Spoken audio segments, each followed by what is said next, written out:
जय हिंद प्यारे बच्चों। देखिए प्यारे बच्चों, आज की इस वीडियो में हम लोग जो है अध्याय 2 अम्ल, क्षारक एवं लवण को जो है पढ़ने वाले हैं। बिल्कुल आसान तरीका से मैं आपको हर एक कॉन्सेप्ट को समझाने वाला हूं प्यारे बच्चों। तो वीडियो काफी कमाल का होने वाला है, तो वीडियो को पूरा अंत तक देखना है। सभी कॉन्सेप्ट को जो है आज के बाद जो है आपका सब कॉन्सेप्ट जो है क्लियर होने वाला है। तो चलिए हम लोग शुरू करते हैं। देखिए सबसे पहले हम लोग अम्ल के बारे में जानते हैं। अम्ल को इंग्लिश में एसिड बोला जाता है। आखिर ये अम्ल क्या होता है? तो देखिए प्यारे बच्चों, ये स्वाद में जो है खट्टा होता है। क्या होता है? सबसे पहला पॉइंट लिखेंगे अम्ल के बारे में कि ये जो है स्वाद में खट्टे होते हैं। क्लियर है? उसके बाद ये नीले लिटमस को लाल में बदल देता है। उसके बाद अम्ल क्या करता है प्यारे बच्चों? यह अम्ल जो है ये नीले लिटमस पत्र को जो है लाल में बदल देता है। क्या करता है? नीला को लाल में बदल देता है। अम्ल के बारे में हम लोग जान रहे हैं। तीसरा इसका पॉइंट है, ये जलीय विलयन में H+ आयन देते हैं। देखिए प्यारे बच्चों, काफी महत्वपूर्ण ये पॉइंट है कि ये कह रहा है कि जलीय विलयन में जो है H+ आयन देते हैं। क्लियर है? इसके बाद अगला पॉइंट है, एसिड शब्द जो है लैटिन भाषा से लिया गया है। एसिड शब्द जो है किससे लिया गया है? तो लैटिन भाषा से ये लिया गया है, जिसका अर्थ क्या होता है? खट्टा।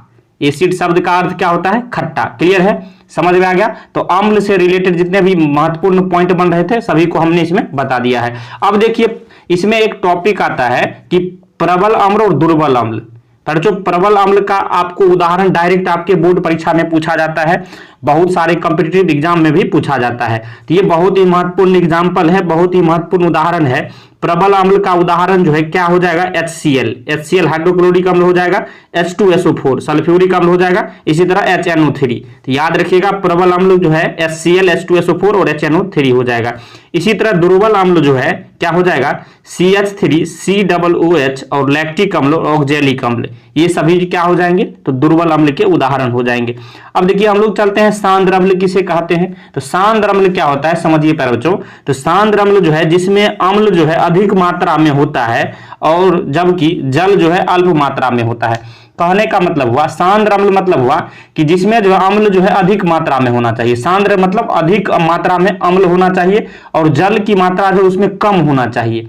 तो क्या हो जाएगा? उसे हम लोग जो है सांद्र अम्ल कहेंगे। इसी तरह तनु अम्ल, देखिए तनु अम्ल नामे से लग रहा है तनु अम्ल। तनु अम्ल मतलब तनी अम्ल, मतलब जिसमें अम्ल की मात्रा अल्प हो, बहुत कम हो, और जब जिसमें जल जो है अधिक मात्रा में है उसे हम लोग तनु अम्ल बोलते हैं। समझ में आ गया? सांद्र अम्ल और तनु अम्ल ये आपके बोर्ड परीक्षा में पूछा जाता है, तो याद रखिएगा बच्चों सांद्र अम्ल और तनु अम्ल का परिभाषा। चलिए आगे हम लोग चलते हैं। अब क्षारक की बात हम लोग कर लेते हैं। देखिए बच्चों बहुत ही महत्वपूर्ण ये भी टॉपिक है कि क्षारक किसे कहते हैं। इसके महत्वपूर्ण पॉइंट को समझिए। क्षारक को इंग्लिश में बेस बोला जाता है। तो क्षारक क्या होता है? इसका पहला पॉइंट है, ये स्वाद में कड़वे होते हैं। अम्ल स्वाद में कैसा होते हैं? तो खट्टे होते हैं, और क्षारक स्वाद में कड़वे होते हैं। समझ में आ गया? अगला पॉइंट है, ये लाल लिटमस को नीला में बदल देता है। याद रखिएगा बच्चों, क्षारक क्या करता है, बेस क्या करता है? ये लाल लिटमस को नीला में बदल देता है। जस्ट अम्ल का उल्टा काम करता है। अम्ल क्या करता था? तो वह नीले लिटमस को लाल में बदल देता था, और क्षारक क्या कर रहा है? ये लाल लिटमस को नीला में बदल देता है। समझ में आ गया? बच्चे काफी कंफ्यूज करते हैं पर जो, तो याद रखिएगा आप, एक का याद रखिएगा, दूसरा का जो है उसका जस्ट उल्टा काम करता है। क्लियर है? तो जैसे क्षारक क्या करता है? लाल लिटमस को नीला में बदल देता है। इसका अगला पॉइंट है, ये जलीय विलयन में OH- आयन देते हैं। अम्ल क्या करता था? ये जलीय विलयन में H+ आयन देता था, और ये क्या करता है क्षारक? ये जलीय विलयन में OH- आयन देता है। क्लियर है? समझ में आ गया? अब इसी तरह जो है दुर्बल अम्ल का हमने जो है उदाहरण लिया था, और प्रबल अम्ल का। इसी तरह से यहाँ जो है प्रबल क्षारक और दुर्बल क्षारक का यहाँ उदाहरण हमने लिख लिया है। तो प्रबल क्षारक का उदाहरण आपसे पूछा जाए तो क्या लेना है? NaOH, KOH और CaOH का होल ट्वाइस।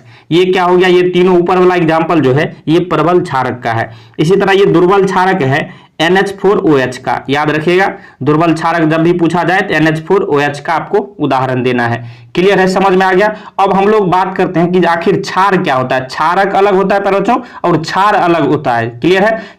क्षारक को इंग्लिश में बेस बोलते हैं और क्षार को इंग्लिश में क्या बोलते हैं? अल्कली। क्लियर है? तो क्षार को हम लोग समझते हैं। देखिए क्षार क्या होता है बच्चों? तो जल में घुलनशील क्षारक को हम लोग क्षार कहते हैं। जल में जो घुलनशील क्षारक है, जल में जो घुलने वाला क्षारक है, उसे हम लोग क्षार बोलते हैं। क्लियर है? याद रखिएगा, क्षार भी आपसे पूछा जाता है। तो क्षार का उदाहरण आप समझिए, NaOH, KOH, MgOH का होल 2। क्लियर है? याद रखिएगा, क्षार का उदाहरण NaOH हो जाएगा, KOH हो जाएगा और MgOH का होल 2 हो जाएगा। क्लियर है। मुझे आशा है आपको जो है आज के बाद जो है क्षारक और क्षार जो है इसमें डिफरेंट समझ में आ गया होगा। दोनों अलग अलग चीज होता है, याद रखिएगा। इसी तरह लवण को समझते हैं। जो जो टॉपिक महत्वपूर्ण है सभी को हम लोग समझने का प्रयास करते हैं। देखिए लवण आखिर किसको हम लोग बोलते हैं, तो लवण अम्ल व क्षारक की परस्पर अभिक्रिया से प्राप्त होता है। अब लवण क्या होता है बच्चों, ये जो है अम्ल और क्षारक जो है मिलके जब आपस में अभिक्रिया करता है तो लवण का निर्माण करता है। क्या करता है, अम्ल और क्षारक मिलके जब अभिक्रिया करेगा आपस में तो जो है लवण का निर्माण होगा। उदाहरण के लिए जो है NaCl क्या है, ये लवण है एक तरह का, ये KCl भी एक तरह का लवण है। सभी का उदाहरण सहित परिभाषा को आप नोट करते जाइए। क्लियर है। वीडियो रोक के आप सभी को जो है लिखते चलिए। बच्चों ये NCERT बेसिस पर पूरा आपको अध्याय 2 जो है अम्ल क्षारक एवं लवण पढ़ाया जा रहा है। बहुत ही आसान तरीका से मैं आपको बताऊंगा। NCERT के एक एक महत्वपूर्ण पॉइंट को हमने इसमें कवर किया है। तो काफी ये कमाल का जो है आपको जो है वीडियो मिलने वाला है। तो वीडियो को पूरा अंत तक देखते जाइएगा और वीडियो को लाइक जरूर करिएगा। आगे हम लोग चलिए चलते हैं। अब इसके बाद देखिए NCERT का महत्वपूर्ण जो है पॉइंट था कि आखिर सूचक इंडिकेटर क्या होता है, इसको भी समझ लेते हैं हम लोग। तो सूचक किसे, इंडिकेटर किसे बोलते हैं, तो सूचक किसी दिए गए विलयन में अम्ल या क्षारक की उपस्थिति दर्शाते हैं। सूचक या इंडिकेटर क्या करता है कि किसी दिए गए विलयन में जो है अम्ल या क्षारक की उपस्थिति को दर्शाता है, इसमें अम्ल है कि क्षारक है। क्लियर है, उसको जो है ये दर्शाता है। इनका रंग या गंध अम्लीय या क्षारक माध्यम में बदल जाता है। अब सूचक का रंग जो है क्या करता है, अम्ल या क्षारक माध्यम में बदल जाता है। क्लियर है, तो इसे हम लोग सूचक समझ गए क्या होता है। अब सूचक के जो है प्रकार क्या क्या होते हैं उसको हम लोग समझते हैं। देखिए बच्चों समझिए, सूचक के जो है 3 प्रकार हम लोग पढ़ते हैं। पहला है प्राकृतिक सूचक, दूसरा है कृत्रिम या संश्लेषित सूचक, तीसरा है गंधीय सूचक। क्लियर है। कृत्रिम या संश्लेषित कहने का मतलब हुआ जो मानव द्वारा निर्मित किया गया है, प्राकृतिक जो नेचुरल रूप से है, और गंधीय जो गंध करता है। ये 3 प्रकार के सूचक को हम लोग जानेंगे। समझ गए। अब आगे हम लोग चलते हैं प्राकृतिक आखिर सूचक क्या होता है, इसको समझिए। प्राकृतिक सूचक क्या होता है बच्चों, तो प्राकृतिक सूचक जो है ये पौधे में पाए जाते हैं। प्राकृतिक सूचक का पहला पॉइंट है कि ये जो है पौधों में पाए जाते हैं। आपको भी इसी तरह से पॉइंट बाय पॉइंट लिखते जाना है बच्चों। तो प्राकृतिक सूचक क्या होता है, तो याद रखिएगा ये पौधों में पाए जाते हैं। उदाहरण के लिए जो अगर हम देखें तो उदाहरण इसका है लिटमस। सबसे पहला प्राकृतिक सूचक का उदाहरण क्या हो जाएगा, लिटमस, लाल पत्ता गोभी, हाइड्रेंजिया पौधे के फूल और हल्दी, ये सब क्या है, प्राकृतिक सूचक है। ये भी महत्वपूर्ण बच्चों उदाहरण है, ये भी आपसे बोर्ड में डायरेक्ट पूछा जाता है। तो याद रखना है प्राकृतिक सूचक क्या क्या हो जाएगा, लिटमस हो जाएगा, लाल पत्ता गोभी हो जाएगा, हाइड्रेंजिया पौधे का फूल हो जाएगा और हल्दी हो जाएगा। क्लियर है, समझ में आ गया। अब इसी तरह आगे हम लोग जानते हैं कि कृत्रिम या संश्लेषित सूचक क्या होता है। तो ये जो है रासायनिक पदार्थ है बच्चों। सबसे पहले हम लोग जानेंगे कि कृत्रिम या संश्लेषित सूचक क्या होता है। तो ये जो है रासायनिक पदार्थ है एक प्रकार का, याद रखिएगा। इसका उदाहरण आपसे पूछा जाएगा। तो पहला उदाहरण है मेथिल ऑरेंज। मेथिल ऑरेंज आपसे पूछा जाएगा प्रश्न में, कौन सा सूचक है, प्राकृतिक सूचक है कि कृत्रिम सूचक है। तो आपको जो है याद रखना है कि मेथिल ऑरेंज जो है कृत्रिम या संश्लेषित सूचक है। इसी तरह फिनोल्फ्थेलिन जो है ये भी एक प्रकार का कृत्रिम सूचक है। क्लियर है, समझ में आ गया। इसी तरह गंधीय सूचक का भी उदाहरण हम लोग समझ लेते हैं। आखिर गंधीय सूचक जो है इन पदार्थों की गंध अम्लीय या क्षारक माध्यम में बदल जाता है। अब गंधीय सूचक का काम क्या होता है कि इसका जो पदार्थ होता है गंध जो है, इसका गंध जो है क्या होता है, अम्लीय या क्षारक माध्यम में बदल जाता है। उदाहरण के लिए प्याज और लौंग तेल, याद रखिएगा, प्याज और लौंग तेल ये गंधीय सूचक है। चलिए सभी को एक जगह हम समझ लेते हैं बच्चों। तो इसमें 3 देखिए भाग में बांटा गया। एक तरफ है सूचक, दूसरा रंग या गंध में परिवर्तन अम्ल के साथ, इसी तरह दूसरा इसका तीसरा पॉइंट है रंग या गंध में परिवर्तन क्षार के साथ। ध्यान दीजिएगा, पहला सूचक है लिटमस। लिटमस हमने बताया बच्चों क्या है, ये एक प्रकार का प्राकृतिक सूचक है। अब लिटमस क्या होता है, अम्ल के साथ जो है ये लाल रंग का होता है, अम्ल के साथ लाल रंग का होता है, जबकि क्षार के साथ ये जो है नीला हो जाता है। याद रखिएगा, अम्ल जो है लिटमस क्या होता है, अम्ल के साथ लाल रंग का होता है और क्षार के साथ ये नीला रंग का होता है। समझ में आ गया। इसी तरह लाल पत्ता गोभी का रस क्या है बच्चों, तो ये भी एक प्रकार का प्राकृतिक सूचक है। देखिए यहाँ टोटल 4 प्राकृतिक सूचक है। इसी तरह लाल पत्ता गोभी का रस जो है क्या हो जाता है, अम्ल के साथ लाल रहता है और क्षार के साथ ये देखिए इसका कलर बदल जाता है, हरा हो जाता है। इसी तरह हल्दी जो है इसमें कोई बदलाव नहीं होता अम्ल के साथ, और देखिए क्षार के साथ जब जाता है तो ये लाल हो जाता है। इसी तरह हाइड्रेंजिया के फूल का रस क्या होता है, अम्ल के साथ जो है नीला हो जाता है और क्षार के साथ गुलाबी हो जाता है। ये सभी जो है प्राकृतिक सूचक है। इसी तरह आगे हम लोग जो जानेंगे कृत्रिम सूचक, फिनोप्थिलीन और मेथिल ऑरेंज। फिनोप्थिलीन क्या हो जाता है, अम्ल के साथ जो है इसका क्या परिवर्तन होता है, तो रंगहीन हो जाता है। अम्ल के साथ क्या हो जाता है, यह रंगहीन हो जाता है और क्षार के साथ ये गुलाबी हो जाता है। याद रखिएगा फिनोप्थिलीन के बारे में। इसी तरह मेथिल ऑरेंज क्या होता है, लाल हो जाता है अम्ल के साथ और क्षार के साथ क्या हो जाता है, यह पीला हो जाता है।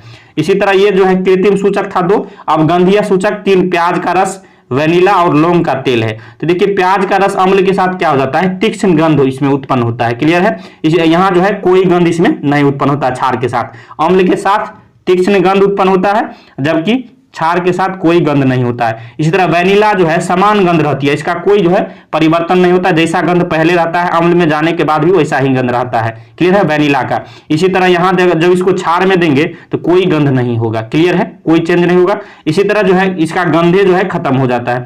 अब यहाँ देखिए लौंग का तेल क्या हो जाता है, समान गंध हमेशा रहता है, अम्ल में समान गंध रहता है, इसमें कोई गंध नहीं। क्लियर है, देखिए हमने जो है पूरा आपको जो है सभी सूचक यानी इंडिकेटर को, प्राकृतिक सूचक, कृत्रिम सूचक या गंधीय सूचक सभी को हमने समझा दिया है। आगे इसका जो महत्वपूर्ण टॉपिक है उसको हम लोग जानते हैं। अब देखिए इसके बाद जो सबसे महत्वपूर्ण टॉपिक है कि अम्ल एवं क्षारों के रासायनिक गुण। अब देखिए पहले जो अम्ल एवं क्षार का कुछ ना कुछ तो रासायनिक गुण होगा। क्लियर है, तो क्या करता है, सबसे पहला धातु की अभिक्रिया। जब धातु की अभिक्रिया किस तरह से होता है, एक अम्ल के साथ होता है, दूसरा क्षारक के साथ होता है। धातु की अभिक्रिया किसके साथ, एक अम्ल के साथ होगा, दूसरा क्षारक के साथ होगा। क्लियर है, तो अम्ल जो है धातु के साथ अभिक्रिया करके क्या बनाता है, लवण प्लस हाइड्रोजन बनाता है। अम्ल जो है धातु के साथ अभिक्रिया करके क्या बनाता है, तो लवण प्लस हाइड्रोजन गैस बनाता है। यहां उदाहरण देख लीजिए, HCl क्या है, एक प्रकार का अम्ल है, और Zn क्या है, ये धातु है। Zn मतलब जिंक। ये दोनों जब अभिक्रिया करेगा तो अभिक्रिया करके ZnCl2 बना लेता है और हाइड्रोजन गैस उत्पन्न करता है। तो क्या हो गया, याद रखिएगा अम्ल को जब धातु के साथ हम लोग अभिक्रिया कराएंगे तो क्या बनेगा, उत्पाद के रूप में, प्रोडक्ट के रूप में लवण और हाइड्रोजन गैस। याद रखिएगा, काफी महत्वपूर्ण टॉपिक है पर बच्चों, आपको जो है इस तरह के उदाहरण आपसे बोर्ड परीक्षा में जरूर पूछे जाते हैं ऑब्जेक्टिव में। अब इसी तरह जब क्षार जब जो है, यहाँ अम्ल के साथ अभिक्रिया हमने समझ लिया, अब क्षारक के साथ अभिक्रिया समझते हैं। जब क्षार जो है धातु के साथ अभिक्रिया करता है क्या बनता है, इसमें भी लवण बनता है और हाइड्रोजन गैस निकलता है। याद रखिएगा, सेम इसका भी है, अम्ल के साथ जब धातु का अभिक्रिया करेंगे तो लवण और हाइड्रोजन निकलेगा। क्षार के साथ भी वही प्रक्रिया है कि लवण और हाइड्रोजन निकलता है। जैसे यहाँ क्षार NaOH क्या है, एक प्रकार का क्षार है, इसको जो है जिंक के साथ जब अभिक्रिया कराएंगे क्या बनाएगा, Na2ZnO2, ये सोडियम जिंकेट इसे बोला जाता है। याद रखिएगा, पहले जो सोडियम जिंकेट का अनुसूत्र आपसे डायरेक्ट पूछा जाता है ऑब्जेक्टिव में, तो Na2ZnO2 होता है। याद रखिएगा, यहां भी हाइड्रोजन गैस निकल रहा है। तो दोनों जो है धातु के साथ अभिक्रिया करके क्या करता है, अम्ल या क्षार, लवण और हाइड्रोजन गैस निकलता है। याद रखिएगा। चलिए इसके बाद जो है एक टॉपिक बहुत ही महत्वपूर्ण है कि पॉप टेस्ट क्या होता है। बच्चों आपसे पूछा जाता है बोर्ड परीक्षा में, आखिर ये पॉप टेस्ट क्या होता है, समझ लीजिए। हाइड्रोजन गैस से निहित परख नली क्या होता है, हाइड्रोजन गैस से निहित परख नली के पास जब एक जलती हुई मोमबत्ती लाई जाती है तो पॉप की ध्वनि उत्पन्न हो जाती है। इस टेस्ट को हाइड्रोजन की उपस्थिति दर्शाने के लिए प्रयोग करते हैं। पॉप टेस्ट जो होता है इसको जो हाइड्रोजन की उपस्थिति को दर्शाने के लिए प्रयोग किया जाता है। इसलिए प्रयोग किया जाता है क्योंकि पता चल जाए कि उसमें जो हाइड्रोजन उपस्थित है या अनुपस्थित है। और क्या होता है इसको पूरा समझिए, जब हाइड्रोजन गैस जो है इसमें भरा रहता है परखनली में, क्लियर है। और जब जो है ये जलती हुई मोमबत्ती उसके सामने हम लोग लाते हैं तो इसमें क्या होता है, एक प्रकार का ध्वनि उत्पन्न होने लगता है पॉप में, समझ गए। ध्वनि से ही पता चलता है कि टेस्ट में जो है हाइड्रोजन की उपस्थिति है या नहीं है। क्लियर है, समझ में आ गया। चलिए आगे हम लोग इसके बाद बात करते हैं कि धातु कार्बोनेट तथा धातु बाइकार्बोनेट की अभिक्रिया। यह भी इसके बाद जो महत्वपूर्ण एनसीईआरटी का टॉपिक है पर बच्चों कि धातु कार्बोनेट तथा धातु बाइकार्बोनेट की अभिक्रिया। देखिए इसमें भी हम लोग जो है अम्ल के साथ एक बार समझेंगे, दूसरा क्षार के साथ समझेंगे। तो अम्ल के साथ अभिक्रिया जो है दोनों का अलग अलग समझेंगे। जब अम्ल जो है धातु कार्बोनेट के साथ अभिक्रिया करता है तो क्या करता है, जब अम्ल धातु कार्बोनेट के साथ अभिक्रिया करेगा तो लवण और CO2 तथा जल बनाता है। याद रखिएगा इस पॉइंट को, अम्ल जो है धातु कार्बोनेट के साथ अभिक्रिया करके लवण प्लस CO2 प्लस जल बनाता है। इसी तरह इसका उदाहरण समझ लीजिए, HCl क्या है बच्चों, ये अम्ल है। HCl जो है जब धातु कार्बोनेट मतलब Na2CO3 जो हो गया, ये धातु कार्बोनेट का उदाहरण है। जब ये दोनों अभिक्रिया करेगा तो प्रोडक्ट के उत्पाद के रूप में क्या बनाएगा, तो 2NaCl मतलब लवण हो गया। NaCl क्या है, लवण है, तो लवण बनाया और CO2 गैस बनाया और H2O लिक्विड मतलब ये जल भी बनाया। तो याद रखिएगा जब अम्ल को धातु कार्बोनेट के साथ अभिक्रिया कराएंगे तो क्या बनेगा, तो लवण बनाएगा, कार्बन डाइऑक्साइड बनाएगा और जल बनाएगा। बहुत ही महत्वपूर्ण प्यारे बच्चों है। अब इसके बाद जो अम्ल जो है जब धातु बाइकार्बोनेट के साथ अभिक्रिया करेगा तो क्या बनेगा, याद रखिएगा इसमें भी सेम वही बनाएगा। अम्ल को जब धातु कार्बोनेट से अभिक्रिया कराए या फिर अम्ल को धातु बाइकार्बोनेट से अभिक्रिया कराए, दोनों जो है एक साथ लवण CO2 मतलब कार्बन डाइऑक्साइड और जल ही बनाता है। इसका उदाहरण देख लीजिए, HCl जो है अम्ल है, NaHCO3 क्या है, ये धातु बाइकार्बोनेट है। इसको जब अभिक्रिया कराएंगे तो क्या बन गया, NaCl ये लवण बन गया, CO2 गैस और H2O जल बन गया। दोनों को याद रखिएगा बच्चों, धातु कार्बोनेट तथा धातु बाइकार्बोनेट की अभिक्रिया अम्ल के साथ जब करवाते हैं तो लवण, CO2 गैस और जल बनता है। महत्वपूर्ण टॉपिक है बच्चों। अब चलिए आगे हम लोग चलते हैं। यहां ध्यान दीजिएगा, ये क्षार के साथ अभिक्रिया नहीं करता है बच्चों। धातु कार्बोनेट कहिए या फिर धातु बाइकार्बोनेट, ये क्षारक के साथ अभिक्रिया नहीं करता है। याद रखिएगा, आप समझ गए, नोट में आप याद रखिएगा कि धातु कार्बोनेट या फिर धातु बाइकार्बोनेट जो है अम्ल के साथ तो अभिक्रिया आसानी से कर लेता है, लेकिन क्षार की बात की जाए तो यहां जो है यह नहीं कर पाता है, कोई अभिक्रिया नहीं होता है क्षार के साथ। क्लियर है, समझ में आ गया। अब इसके बाद हम लोग जो है चूने के पानी का टेस्ट के बारे में हम लोग, एनसीईआरटी का टॉपिक है, इसको चर्चा करते हैं। समझ लीजिए पर बच्चों, यहाँ चूने के पानी का टेस्ट कैसे किया जाता है, तो उत्पादित कार्बन डाइऑक्साइड को चूने के पानी से प्रवाहित करने पर पानी दूधिया हो जाता है। क्या हो जाता है, जब कार्बन डाइऑक्साइड जो है, उत्पादित कार्बन डाइऑक्साइड को चूने के पानी से प्रवाहित करने पर पानी का रंग क्या हो जाता है, दूधिया हो जाता है। याद रखिएगा, चूने के पानी का टेस्ट इसी तरह से किया जाता है। जब उत्पादित कार्बन डाइऑक्साइड जब कार्बन डाइऑक्साइड निकल रहा होता है, उसको क्या करते हैं, हम चूने के पानी से प्रवाहित कर देते हैं, तो क्या हो जाता है, पानी का रंग दूधिया हो जाता है। तो ये चूने के पानी का टेस्ट हो गया। समझ में आ गया। देखिए एक एक टॉपिक को हम जो है कवर कर रहे हैं बच्चों, एनसीईआरटी के किसी भी टॉपिक को हम नहीं छोड़ रहे हैं। और याद होगा आपको, अगर बोर्ड में अगर आप अच्छा नंबर लाना चाहते हैं तो एनसीईआरटी आपको फुल्ली रूप से अच्छे से पढ़ना पड़ेगा। क्लियर है। अब देखिए इसका उदाहरण समझ लीजिए, जो हमने जो है चूने पानी का टेस्ट किया था, CaOH का होल ट्वाइस हो गया, ये जलीय, AQ का मतलब हुआ ये जलीय माध्यम में है। क्लियर है। प्लस CO2 ये गैस, G का मतलब गैस है। ये दोनों को जब विक्रिया करता है क्या बनता है, CaCO3 बनता है, मतलब सफेद अवक्षेप का निर्माण होता है और साथ साथ जल का भी निर्माण होता है। क्लियर है, समझ में आ गया। अब अधिक मात्रा में CO2 प्रवाहित करने पर, जब इसी में जो है, जब कैसे हम लोग टेस्ट कर रहे थे, इसमें जो है जब CO2 गैस प्रवाहित कर रहे थे, जब अधिक मात्रा में हम लोग जो प्रवाहित करेंगे तो क्या हो जाएगा, इसका विक्रिया देख लीजिए, CaCO3 जो है और H2O है और प्लस CO2 है, तो ये सब अभिक्रिया करके CaSCO3 का होल 2 बना लेगा, ये जलीय माध्यम में, तो ये जल में घुलनशील हो जाएगा जब अधिक मात्रा में CO2 को प्रवाहित करेंगे यानी कार्बन डाइऑक्साइड को प्रवाहित करेंगे। क्लियर है। अब आगे हम लोग जानते हैं कि अम्ल एवं क्षारक की परस्पर अभिक्रिया से क्या होता है। देखिए बच्चों याद रखिएगा, ये भी काफी महत्वपूर्ण टॉपिक है कि अम्ल जब क्षारक के साथ अभिक्रिया करता है तो लवण तथा जल का निर्माण करता है। याद रखिएगा, अम्ल क्षारक के साथ अभिक्रिया करके क्या करता है, तो लवण और जल का निर्माण करता है। इसी अभिक्रिया से रिलेटेड एक परिभाषा आपको जानना जरूरी है कि उदासीनीकरण अभिक्रिया क्या होता है। देखिए बच्चों जान लीजिए, उदासीनीकरण अभिक्रिया क्या होता है, जब अम्ल द्वारा क्षारक का प्रक्षेपित प्रभाव तथा क्षारक द्वारा अम्ल का प्रभाव समाप्त हो जाता है और परिणाम स्वरूप लवण और जल प्राप्त होते हैं, तो उदासीनीकरण अभिक्रिया होता है। देखिए बच्चों इतना लॉन्ग आपको नहीं समझना है, आसान भाषा में समझिए।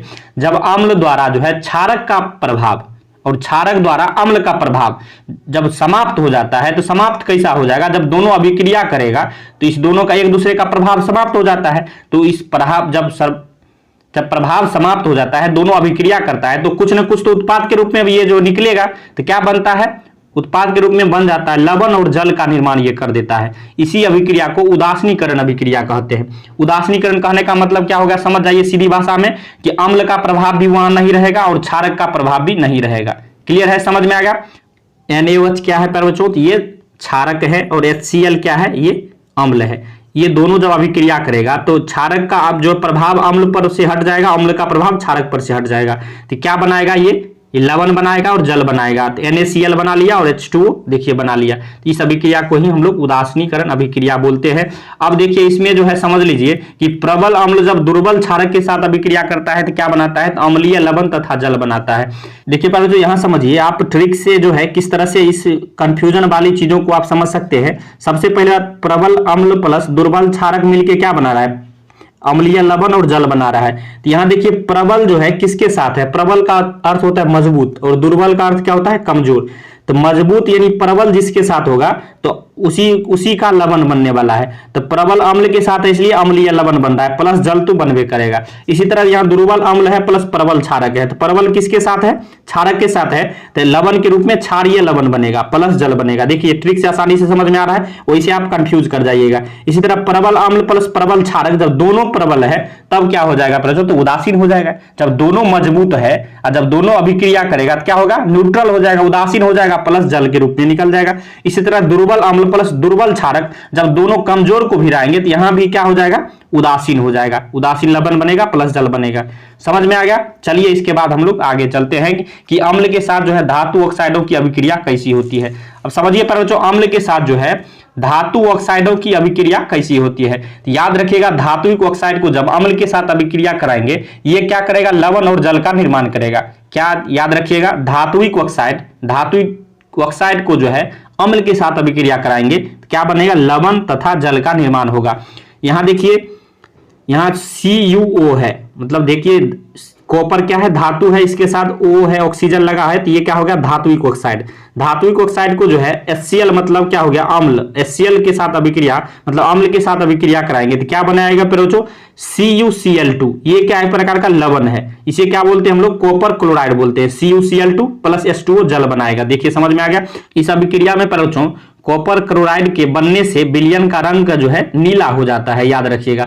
अब देखिए धातुक ऑक्साइड की प्रवृत्ति कैसी होती है बच्चों, तो याद रखिएगा क्षारीय होती है। क्यों क्षारीय होती है, क्योंकि ये अम्ल के साथ अभिक्रिया करके लवण और जल बनाते हैं। धातुक ऑक्साइड की प्रवृत्ति क्षारीय होती है क्योंकि अम्ल के साथ अभिक्रिया करके लवण और जल का निर्माण करती है। उदाहरण के लिए CuO क्या है, ये धातुक ऑक्साइड है। MgO ये क्या है, मैग्नीशियम ऑक्साइड, ये भी जो है धातुक ऑक्साइड है। क्लियर है, याद रखिएगा। चलिए आगे हम लोग चलते हैं। अब देखिए पहले जो अधातुक ऑक्साइड की जो है क्षारों के साथ अभिक्रिया कैसी होती है इसको हम लोग समझने का प्रयास करते हैं। देखिए वो अधातुक ऑक्साइड होता है जब इसको क्षार के साथ अभिक्रिया कराते हैं तो ये भी लवण का निर्माण करता है और प्लस जल का निर्माण करता है। और अधातुक ऑक्साइड को अभिक्रिया जब क्षार के साथ करेंगे तो ये भी लवण और जल का निर्माण करेगा। क्लियर है।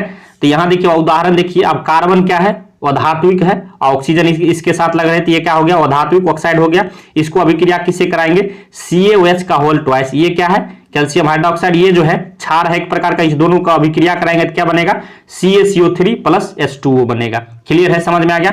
अब देखिए अधात्विक ऑक्साइड प्रवृत्ति में क्या होती है, अम्लीय होती है तथा इसमें जो है विद्युत धारा भी प्रवाहित होता है, याद रखिएगा। चलिए इसके बाद हम लोग बात करते हैं कि जलीय विलयन में अम्ल और क्षारक का जो है क्या होता है। अब समझिए बच्चों कि जल की उपस्थिति में अम्ल H+ आयन उत्पन्न करते हैं। जल की उपस्थिति में अम्ल क्या करता है, H+ आयन उत्पन्न करता है। H+ आयन क्या होता है, H3O+ होता है। इसका नाम क्या होता है, हाइड्रोनियम आयन के रूप में भी पाए जाते हैं। H+ आयन या जो है H3O+ के रूप में भी पाए जाते हैं। इसको हम लोग हाइड्रोनियम आयन के रूप में भी जानते हैं। क्लियर है। इस तरह से H+ प्लस H2O जल की उपस्थिति में क्या बना लिया, H3O+ बना लिया। ये मतलब क्या, इसको क्या नाम है, इसका नाम है हाइड्रोनियम आयन। क्लियर है। इसी तरह आप देखिए उदाहरण समझिए, ये क्या है, HCl अम्ल है। अम्ल को जब जल की उपस्थिति में अभिक्रिया कराएंगे तो क्या बनाएगा, ये H+ आयन H3O+ और Cl- बना रहा है। देख रहे हैं ये बना रहा है ना H3O+। यही चीज हम यहाँ बता रहे थे। अब क्या होता है, जल की उपस्थिति में क्षारक जो अभिक्रिया करता है क्या बनाता है, OH- आयन उत्पन्न करता है। क्लियर है। अम्ल अभिक्रिया करेगा तो H+ आयन या H3O+ आयन उत्पन्न करेगा और जब जल की अभिक्रिया क्षारक के साथ होगा तो OH- उत्पन्न करता है। यहाँ सुन लीजिए, यहाँ उदाहरण देख लीजिए। NaOH को जो है ये एक प्रकार का क्या है, ये क्षारक है। इसको जब जल के साथ अभिक्रिया करेंगे तो Na+ OH- का निर्माण करेगा। यहाँ देखिए OH- बन रहा है। इसी तरह MgOH2 को जो है MgOH2 को जो H2O के साथ अभिक्रिया करेंगे H2O की उपस्थिति में तो क्या बनाएगा, Mg2+ प्लस 2HOH-। देखिए हमेशा OH- बन रहा है तो जल की उपस्थिति में क्षारक जो है वो H- उत्पन्न करता है, और जल की उपस्थिति में अम्ल क्या करता है, H+ आयन या फिर H3O+ आयन उत्पन्न करता है। याद रखिएगा सभी क्षारक, समझ लीजिए इस नोट को लिख लीजिए कि सभी क्षारक जल में घुलनशील नहीं होते हैं। याद रखिएगा बच्चों, सभी क्षारक जो होता है वह जल में घुलनशील नहीं होता है। जल में घुलनशील क्षारक को क्षार कहते हैं। याद रखिएगा सभी क्षारक जल में घुलनशील नहीं होता है, लेकिन जो जल में घुलनशील होता है उसे हम लोग क्षार बोलते हैं। समझ गए, सभी क्षार क्षारक होते हैं परंतु सभी क्षारक क्षार नहीं होते हैं। सभी क्षार क्षारक हो सकते हैं परंतु सभी क्षारक क्षार नहीं होते हैं। याद रखिएगा जल के साथ अम्ल या क्षारक को मिलाते समय सावधानी बरतनी चाहिए। क्लियर है, जल के समय जो है अम्ल या क्षारक को मिलाते समय सावधानी बरतनी चाहिए। हमेशा अम्ल या क्षारक को ही जल में मिलाना चाहिए। बच्चों याद रखिएगा आपको सावधानी इस चीज का बरतनी चाहिए कि हमेशा अम्ल या क्षारक को जल में आपको मिलाना चाहिए। मतलब जल की मात्रा अधिक होनी चाहिए और अम्ल या क्षारक की मात्रा कम होनी चाहिए। मान लीजिए एक बाल्टी में जल भरा हुआ है तो उसमें आप अम्ल या क्षारक को मिला सकते हैं। लगातार इसे हिलाते रहना चाहिए क्योंकि यह जो है प्रक्रिया अत्यंत उष्माक्षेपी हो जाती है। क्या हो जाती है, अत्यंत उष्माक्षेपी, मतलब इसमें जो है उष्मा जो है निर्माण बहुत अधिक रूप से होता है तो आपको हानि पहुंचा सकती है। याद रखिएगा इस चीज को। देखिए पहले तो यहाँ हमने जो फिगर बना लिया है, इसमें अम्ल जो है अम्ल भरा हुआ तो इसमें जो है जल आप दे सकते हैं, बिल्कुल नहीं। अम्ल से भरा हुआ इसमें जल नहीं दे सकते हैं। जल भरा रहना चाहिए तो उसमें से आप कम मात्रा में अम्ल दे सकते हैं, अम्ल या क्षारक। लेकिन अम्ल भरा हुआ उसमें से जल नहीं दे सकते हैं क्योंकि उष्माक्षेपी अभिक्रिया यहाँ हो जाएगा, अधिक मात्रा में उष्मा उत्पन्न होगी और आपको हानि पहुंचा सकती है। जब जल अधिक मात्रा में हो तो अम्ल या क्षारक की कम मात्रा देने पर उतना कोई फर्क पड़ेगा नहीं। समझ में आ गया, इस चीज को ध्यान रखिएगा। अब देखिए हम लोग बात करते हैं कि सांद्र अम्ल में जल मिलाने पर उत्पन्न हुई उष्मा के कारण मिश्रण जो है अस्फलित होकर बाहर आ सकता है तथा आप जल सकते हैं। साथ ही अत्यधिक स्थानीय ताप के कारण कांच का पात्र भी टूट सकता है। वही चीज हमने जो बताया है कि जब सांद्र अम्ल में जल मिलाते हैं तो उत्पन्न हुई उष्मा के कारण जो है मिश्रण जो है एकाएक बाहर आ सकता है और उसमें क्या हो सकता है, ये अत्यधिक ताप के कारण जो है कांच भी टूट सकता है और आप जो है जल भी सकते हैं। इसलिए सावधानी बरतनी जरूरी है। अब देखिए पहले जो अम्ल व क्षारक में जो है समानताएं क्या है, मतलब ये इसमें जो है क्या एक दूसरे से समानता है, इसको समझ लीजिए। समान क्या है, तो सभी अम्ल जो है H+ आयन उत्पन्न करते हैं, सही बात है, और सभी क्षारक क्या करते हैं, OH- आयन उत्पन्न करते हैं। इस चीज को हमने पीछे भी समझा दिया है कि सभी अम्ल जो है H+ आयन उत्पन्न करते हैं और सभी क्षारक जो है OH- उत्पन्न करते हैं।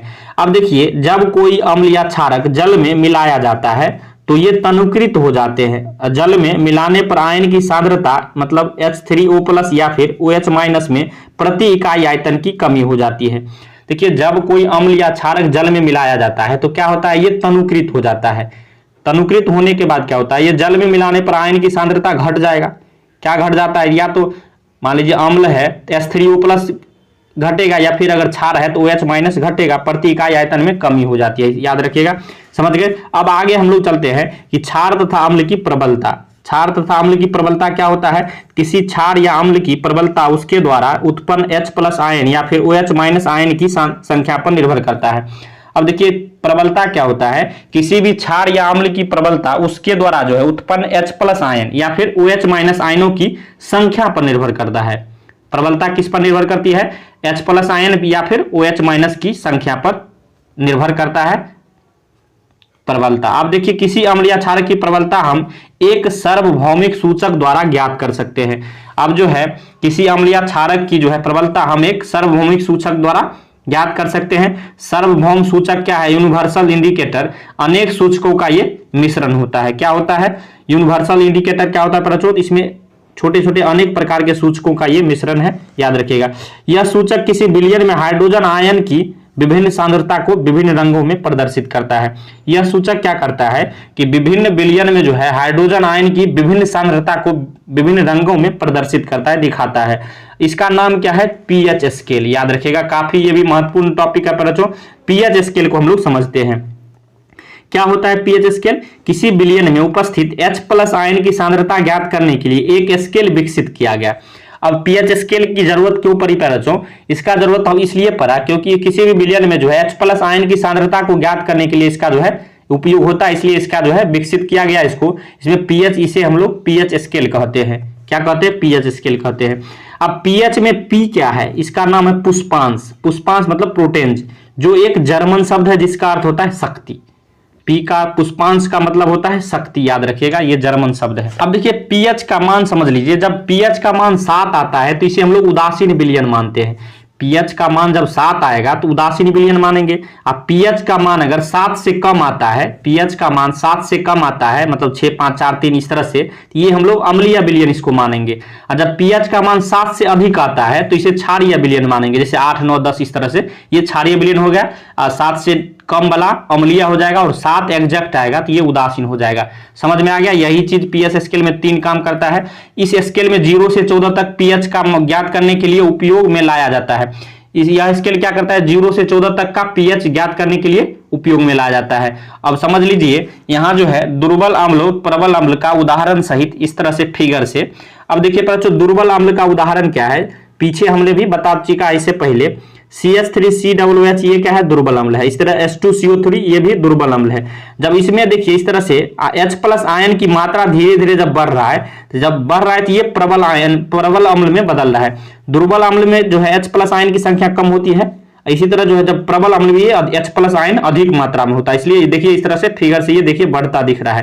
तो ये जो है दुर्बल अम्ल से प्रबल अम्ल हो गया तो HCl हो जाएगा, H2SO4 HNO3 हो जाएगा। देख रहे हैं H+ आयन की मात्रा बढ़ रहा है। इसी तरह क्षारक का भी होता है। दुर्बल क्षारक में जो है OH- आयन की मात्रा बहुत कम होती है, अब प्रबल क्षारक में इस तरह से बढ़ता जाता है, अधिक हो जाता है। समझ गए फिगर से? OH- आयन की देखिए मात्रा बढ़ रहा है, यहाँ प्रबल क्षारक है। दुर्बल क्षारक का उदाहरण भी हम पहले भी समझा चुके हैं, NH4OH होता है, याद रखिएगा। इसी तरह प्रबल क्षारक जो है NaOH, KOH, COH का होल ट्वाइस होता है।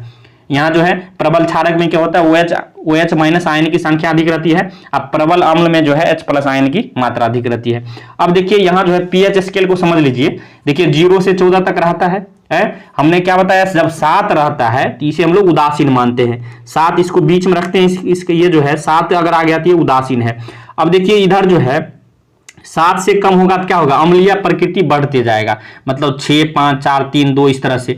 तो जो देखिए 0 वाला जो होगा, 0 के समथिंग, तो ये सबसे अधिक अम्लीय होगा। इसी तरह जब 7 से अधिक होगा तो ये बढ़ती हुई क्षारक प्रकृति को दर्शाता है, मतलब 8, 9, 10 इस तरह से बढ़ता हुआ जाएगा। इसी तरह अब देखिएगा जब अम्लीय प्रकृति बढ़ रहा है तो मतलब H+ आयन की सांद्रता में वृद्धि हो रही है। क्लियर है? जब 7 से कम अगर हो रहा है, इस तरह से बढ़ते जा रहा है, 0 के तरफ जा रहा है, तो H+ आयन की सांद्रता में वृद्धि होगी। इसी तरह जो है जब जो है बढ़ती हुई क्षारक प्रकृति मतलब 7 से 14 की तरफ जाएगी तो यहाँ क्या हो जाएगा बच्चों? H+ आयन की सांद्रता में कमी हो जाएगी। याद रखिएगा, ये 0 से जब 7 से कम होगा तो H+ आयन की सांद्रता में वृद्धि होगा, और 7 से 14 की तरफ जाएंगे तो H+ आयन की सांद्रता में कमी हो जाएगा। समझ में आ गया?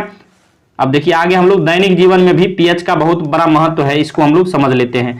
देखिए बच्चों, मिट्टी का जो है सबसे पहला है मिट्टी का पीएच जो है समझते हैं। तो अच्छी उपज के लिए पौधों को एक विशिष्ट पीएच परास की आवश्यकता होती है। अच्छी उपज के लिए पौधों को जो है एक विशिष्ट जो है रेंज में जो है पीएच परास की आवश्यकता होती है। यदि किसी स्थान की मिट्टी का पीएच कम या अधिक हो तो किसान उसमें आवश्यकता अनुसार अम्लीय या क्षारीय पदार्थ मिलाते हैं। देखिए अब जांच किया कि किसी भी मिट्टी में पीएच का मान जो है, मान लीजिए अम्ल कम है या क्षार अधिक है, तो उसके अनुसार जो है आवश्यकता अनुसार, मान लीजिए अम्ल कम है तो अम्ल की मात्रा बढ़ाता है, अगर क्षार कम है तो क्षार की मात्रा बढ़ाता है किसान, ये जांच करके। अब देखिए हमारे पाचन तंत्र में भी इसका भी पीएच मान होता है। हमारे पाचन तंत्र का पीएच जो है, हमारा उदर मतलब स्टोमेक जो होता है, इसमें हाइड्रोक्लोरिक अम्ल उत्पन्न होता है जो भोजन के पाचन में सहायक होता है। HCl जो हाइड्रोक्लोरिक अम्ल क्या करता है? ये हमारे पेट में उत्पन्न होता है और ये भोजन के पाचन में सहायक होता है। क्लियर है? अपच की स्थिति में उदर अधिक मात्रा में अम्ल उत्पन्न करता है। अब देखिए अपच मतलब जब भोजन नहीं पचा तो उस स्थिति में क्या हो जाता है? हमारे उदर मतलब पेट में अधिक मात्रा में जो है अम्ल उत्पन्न होता है, जिसके कारण उदर में दर्द व जलन होने लगता है। क्लियर है? इस दर्द से मुक्त होने के लिए एंटासिड जैसे क्षारकों का उपयोग किया जाता है। अब इस दर्द से मुक्त करने के लिए, इस गैस को हटाने के लिए, इस अम्ल को जो है कम करने के लिए क्या करते हैं हम लोग? क्षारक का उपयोग करते हैं। तो एंटासिड उसका नाम है बच्चों। तो एंटासिड जैसे क्षारकों का उपयोग किया जाता है जो अम्ल की अधिक मात्रा को उदासीन करता है, जैसे मिल्क ऑफ मैग्नीशिया जो है, ये जो है मिल्क ऑफ मैग्नीशिया क्या है? ये प्रकार का क्षारक है, ये एंटासिड है। जब अधिक मात्रा में अम्ल बनने लगता है तो मिल्क ऑफ मैग्नीशिया का उपयोग किया जाता है अधिक मात्रा को अम्ल को जो है क्षारक दोनों को अभिक्रिया करके ये क्या करता है, न्यूट्रल बना देता है, उदासीन बना देता है और पेट को जो है आराम मिलता है, दर्द से मुक्ति हो जाता है। समझ में आ गया। अब देखिए इसी तरह जो है पीएच परिवर्तन के कारण दंत का भी जो है क्षय हो जाता है। तो समझिए यहाँ मुंह के जो है पीएच का मान 5.5 से कम होने पर दांतों का क्षय प्रारंभ हो जाता है। जब पीएच का मान जो है 5.5 से कम होने पर जो है दांतों का क्षय मतलब दांतों का जो है नुकसान होना प्रारंभ हो जाता है। क्लियर है। तो दांतों का इनामेल जो होता है पार्ट, जो दांत का सबसे बाहरी आवरण जो होता है इनामेल, उसे हम दंत बल्ग भी कहते हैं, ये कैल्शियम फॉस्फेट से बना होता है, जो शरीर का सबसे कठोर पदार्थ होता है। यह जल में नहीं घुलता है, लेकिन मुंह की जो है पीएच का मान 5.5 से कम होने पर संक्षारित हो जाता है, मतलब धीरे धीरे खत्म होने लगता है। क्षारीय दंत मंजन का उपयोग करने से अम्ल की अधिक मात्रा को उदासीन किया जाता है। देखिए समझिए आसान भाषा में, जब दांत का इनामेल दंत बल्ग होता है ये कैल्शियम फॉस्फेट का बना होता है। जब शरीर का जो है पीएच मान क्या होता है, ये क्या होता है जब 5.5 से कम होता है, याद रखिएगा पहले जो इनामेल जो है हमारे शरीर का सबसे कठोर पदार्थ है, फिर भी यह जो है यह जल में तो नहीं घुलता है, लेकिन जब पीएच का मान 5.5 से कम होने लगता है तो ये एक प्रकार का जो है धीरे धीरे संक्षारित होने लगता है। तो इसको किस तरह से हम लोग खत्म कर सकते हैं, तो क्षारीय दंत मंजन का उपयोग करके अम्ल जो अधिक जो अम्ल हो जाता है उसको जो हम लोग उदासीन कर सकते हैं। समझ में आ गया। इसी तरह पशुओं एवं पौधों द्वारा उत्पन्न रसायनों से आत्मरक्षा। अब पशुओं एवं पौधों द्वारा उत्पन्न रसायनों से आत्मरक्षा कैसे कर सकते हैं, तो सबसे पहला मधुमक्खी का डंक एक अम्ल छोड़ता है। आपको पता होगा बच्चों कि मधुमक्खी जो होता है जब काटता है इंसान को तो एक प्रकार का अम्ल छोड़ता है, जिसके कारण क्या होता है दर्द एवं जलन का अनुभव होता है। और डंक मारे गए अंग में क्या करेंगे हम लोग, बेकिंग सोडा जब रगड़ेंगे तो वो आराम मिल जाता है। याद रखिएगा, आप याद रखिएगा मधुमक्खी जब भी काटे तो बेकिंग सोडा को जो है उस जगह पे उस पार्ट पर जो है रगड़ना है, उपयोग करना है, तो आपको आराम मिलेगा। नेटल के डंक वाले बाल मेथेनोइक अम्ल छोड़ जाते हैं। नेटल जो है ये भी जो है इसका जो होता है ये मेथेनोइक अम्ल छोड़ता है, जिसके कारण भी जलन और दर्द का अनुभव होता है। इसका इलाज जो है डंक वाले स्थान पर डॉक पौधे की पत्ती रगड़कर किया जाता है, डॉक पौधे की, याद रखिएगा। अब हम लोग जो है लवणों का पीएच क्या होता है इसको समझते हैं। देखिए प्रबल अम्ल और प्रबल क्षारक जब अभिक्रिया करेगा तो क्या बनाएगा, इसको हम पहले भी बता चुके हैं, ये उदासीन लवण बनाएगा, जिसका उदासीन लवण का पीएच क्या होता है, तो 7 होता है। इसी तरह प्रबल अम्ल जो है दुर्बल क्षारक के साथ अभिक्रिया करेगा क्या बनाएगा, तो लवण बनाएगा, लेकिन प्रबल जिसके साथ है उसका लवण बनेगा। प्रबल अम्ल के साथ है तो ये अम्लीय लवण बनाएगा। प्लस यहाँ क्या हो जाएगा, अब ये अम्लीय लवण है तो इसका मतलब 7 से जो है इसका पीएच मान कम होगा, अम्लीय लवण है तो 7 से कम होगा। इसी तरह प्रबल क्षारक, प्रबल जो है प्रबल क्षारक प्लस दुर्बल अम्ल मिलकर क्या बनाएगा, लवण तो बनाएगा, लेकिन जिसके साथ प्रबल है उसका जो है लवण बनाएगा। क्षारक के साथ प्रबल है तो क्षारकीय लवण बना रहा है। क्षारकीय लवण का मतलब हो गया कि पीएच मान इसका 7 से अधिक होना चाहिए। समझ में आ गया। अब चलिए जो है साधारण नमक जो होता है उसके रसायनों का कच्चा पदार्थ में क्या क्या यूज होता है उसको भी हम लोग समझते हैं। सबसे पहला है sodium hydroxide NaOH। Sodium chloride के जलीय विलयन यानी लवण जल से विद्युत धारा प्रवाहित करने पर यह वियोजित होकर सोडियम हाइड्रोक्साइड उत्पन्न करता है। इस प्रक्रिया को क्लोर क्षार प्रक्रिया भी कहा जाता है। देखिए पहले यह प्रश्न भी आपसे पूछा जाता है कि आखिर क्लोर क्षार अभिक्रिया क्या है, क्लोर क्षार प्रक्रिया क्या होता है, यह भी आपके 2 नंबर जो है बोर्ड परीक्षा में पूछे जाते हैं। तो ये सोडियम क्लोराइड के जलीय विलयन से जो विद्युत धारा जब हम प्रवाहित करते हैं तो यह क्या होता है, टूट कर जो है सोडियम हाइड्रोक्साइड उत्पन्न करता है। इसी प्रक्रिया को क्लोर क्षार अभिक्रिया कहते हैं। देखिए उदाहरण इसका समझ लीजिए, NaCl + 2H2 ये दोनों अभिक्रिया करेगा तो क्या बना लेता है, NaOH, मतलब जो है सोडियम हाइड्रोक्साइड बना लिया और Cl2 भी निकालता है और H2 गैस भी निकलता है इसके साथ। अब एनोड पर जो है Cl2 गैस रहता है, कैथोड पर H2 गैस रहता है, और कैथोड के पास में क्या रहता है, NaOH का विलयन जो है रहता है। समझ गए इस चीज को सभी को। अब इसका उपयोग क्या कहाँ होता है, तो हाइड्रोजन गैस का उपयोग ईंधन जो है मार्गरीन में होता है। क्लियर है। इसी तरह Cl2 जो है, Cl2 का उपयोग जल की सफाई या स्वच्छता PVC CFC सभी के रूप में होता है। इसी तरह HCl का उपयोग कहाँ होता है, तो इस्पात की सफाई में और विभिन्न प्रकार के मेडिसिन या औषधियों में। NaOH का भी जो उपयोग कहाँ होता है, धातुओं से ग्रीस हटाने के लिए भी, साबुन और कागज बनाने के लिए भी उपयोग किया जाता है NaOH का। इसी तरह Cl2 NaOH को क्या हम लोग एक साथ जो है विरंजक चूर्ण भी बोलते हैं। विरंजक चूर्ण का निर्माण कहाँ होता है, घरेलू विरंजन में, वस्त्र विरंजन के लिए। अब विरंजक चूर्ण को समझिए, शुष्क बुझे हुए चूर्ण इसको क्या बोलते हैं, CaOH का होल2 पर क्लोरीन की क्रिया से विरंजक चूर्ण का निर्माण होता है। विरंजक चूर्ण यह भी महत्वपूर्ण टॉपिक है। पर विरंजक चूर्ण आपसे पूछा जाएगा तो क्या होता है, शुष्क बुझे हुए चूने CaOH का होल 2 पर जब क्लोरीन से अभिक्रिया करेंगे तो विरंजक चूर्ण का निर्माण करता है। देख लीजिए CaOH का होल 2 को जब क्लोरीन से अभिक्रिया करेंगे क्या बनता है, CaOCl2 प्लस H2O बनाता है। ये विरंजक चूर्ण का निर्माण कर दिया। अब देखिए इसका विरंजक चूर्ण का उपयोग हम कहाँ होता है, तो वस्त्र उद्योग में सूती व लिनेन के विरंजन के लिए किया जाता है। इसी तरह इसका अगला उपयोग है कागज की फैक्ट्री में लकड़ी के मज्जा के विरंजन के लिए किया जाता है। इसी तरह अगला है रासायनिक उद्योगों में एक उपचायक के रूप में भी उपयोग किया जाता है। अगला है पीने वाले जल को जीवाणुओं से मुक्त करने के लिए भी किया जाता है विरंजक चूर्ण का, याद रखिएगा। अब अगला कच्चा पदार्थ है बेकिंग सोडा। बेकिंग सोडा क्या होता है, NaCl को जो है जल के साथ और कार्बन डाइऑक्साइड और NH3 सभी को जब अभिक्रिया करते हैं तो NH4Cl प्लस NaCO3 बनाता है। यह एक प्रकार का क्या होता है, दुर्बल और क्षारक है। पर बच्चों खाना पकाते समय गर्म करने पर इसमें निम्न अभिक्रिया हो जाती है। बेकिंग सोडा में जब खाना पकाते हैं तो उस समय जो है क्या अभिक्रिया हो जाता है, NaCO3 ये क्या है, बेकिंग सोडा है। इसमें जब गर्म करने पर क्या बना लेता है, Na2CO3 प्लस H2O CO2 बना लेता है। अब बेकिंग सोडा का उपयोग कहाँ होता है, बेकिंग सोडा जो है बेकिंग पाउडर बनाने में होता है, बेकिंग सोडा प्लस टार्ट्रिक अम्ल का। और इसका जो अगला जो उपयोग होता है, इस अभिक्रिया से उत्पन्न CO2 गैस के कारण जो है पाव रोटी या केक में खमीर उठ जाता है तथा यह मुलायम या स्पंजी हो जाता है। इस अभिक्रिया से जो CO2 उत्पन्न होता है उसका क्या होता है यूज, पाव रोटी या केक में खमीर उठ जाता है, जिससे क्या होता है मुलायम एवं स्पंजी जो है बनता है रोटी। अब देखिए इसका उपयोग जो है यह एंटीसिड का भी एक तरह का जो है संघटक है, एंटीसिड का एक संघटक है और इसका उपयोग सोडा अम्ल अग्निशामक में भी किया जाता है। अब प्यारे बच्चों धोने वाला सोडा, धोने का सोडा क्या इसका अनुसूत्र है, Na2CO3 × 10H2O।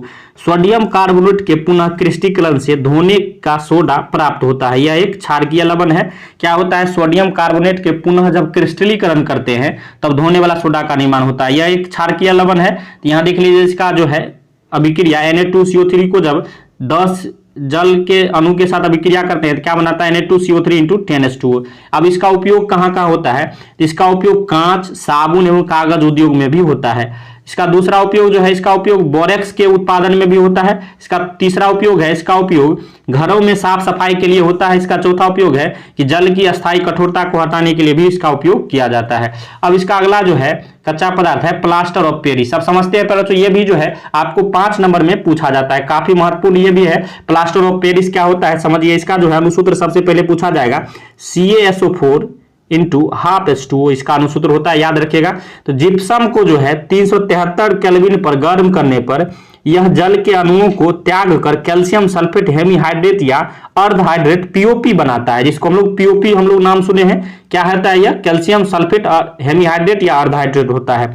यह सफेद चूर्ण है जो जल मिलाने पर यह पुनः जो है जिप्सम बनकर ठोस प्रदान करता है। अब देखिए इसका अभिक्रिया समझ लीजिए, CaSO4 × ½ H2O ये क्या है, ये प्लास्टर ऑफ पेरिस है। 1.1/2 H2O के साथ जब अभिक्रिया होता है तो क्या बनाता है, जिप्सम बनाता है, CaSO4 × 2 H2O। याद रखिएगा जिप्सम का भी अनुसूत्र आपसे पूछा जाता है, तो क्या बताना आपको, CaSO4 × 2 H2O। अब इसका उपयोग कहाँ होता है, देखिए यहाँ जो है प्लास्टर ऑफ पेरिस का उपयोग जो है डॉक्टर द्वारा टूटी हुई हड्डियों को सही जगह पर स्थिर रखने के लिए किया जाता है। और इसका अगला उपयोग है, इसका उपयोग खिलौने बनाने, सजावट का सामान बनाने के लिए भी किया जाता है। इसका तीसरा उपयोग है, इसका उपयोग सतह को चिकना बनाने के लिए भी किया जाता है। क्रिस्टलन का जल क्या होता है, इसको भी समझ लीजिए। जब लवण के एक सूत्र इकाई में जल के निश्चित अणुओं की संख्या को क्रिस्टलन का जल कहते हैं। अब लवण का एक सूत्र इकाई है, अनुसूत्र है, इसमें जल के जितने जो निश्चित अणु होगा ना उसी को संख्या को क्रिस्टलन का जल कहा जाता है।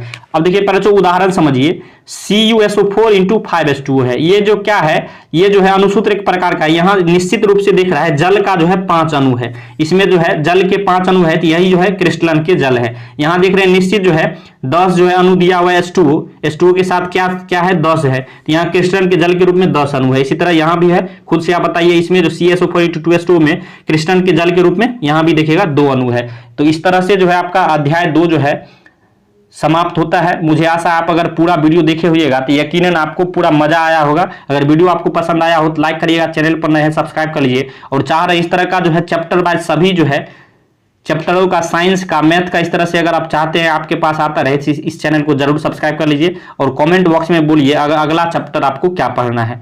वीडियो देखने के लिए धन्यवाद, मिलते हैं नेक्स्ट वीडियो में, तब तक के लिए जय हिंद जय भारत।